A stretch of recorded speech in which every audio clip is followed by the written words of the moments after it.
ભક્તિ કરવી એને તો રાગ થઈને રહેવું, મેલવું અંતરનું અભિમાન. આપણે બધાય ભક્તિ કરી જ છીએ, પણ અભિમાન સાથે કરી છે. જો આ અભિમાન નીકળી જાય ને ભક્તિમાંથી, તો આપણે ને ભગવાનને ખાલી બે વેત જ છેટવું છે.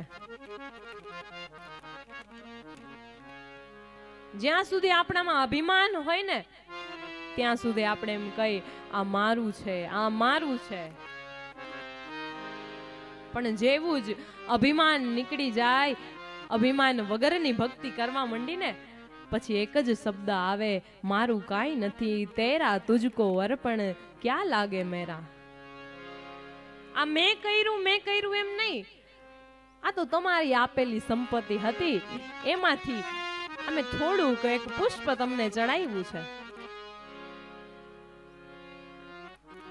આખા બગીચાના જે માલિક હોય એને આપણે એક ફૂલ આપી, યોગ્ય ગણાય? આખું સંસાર જેનું છે એમાં આપણે એની ને એની વસ્તુ અર્પણ કરીએ તો એમાં કઈ નવાઈની વાત નથી, અભિમાનની વાત નથી. પણ જો અભિમાન નીકળી જાય જીવનમાંથી, તો તમે પરમ તત્વ પરમાત્મા સુધી પહોંચી શકો. અને એ અભિમાન નીકળી જાય ને પછી ફક્ત ભગવાન જ આપણા. તમે જુઓ, નાનું છોકરું હોય ને, કોઈ પણ વસ્તુ માટે મેળામાં ગયા હોય તો એમ કે મારે આ લેવું, આ લેવું.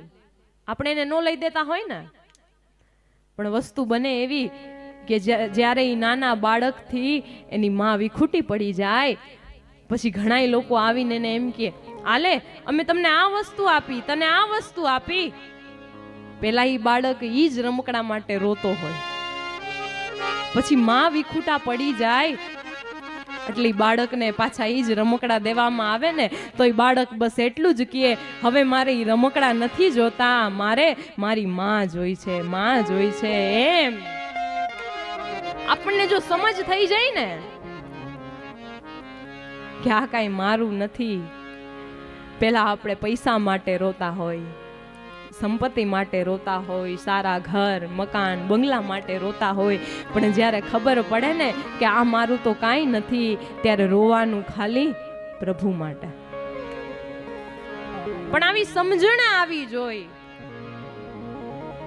આપણે કહેવાય છે ને કે સમજણ વગરનું જીવવું, ભલે જીવો વરસ હજાર પણ સમજે જીવો જો બે ઘડી, તો સમજો બેડો પાર. સમજણ જીવનમાં આવે ને તો જીવન સાર્થક બને.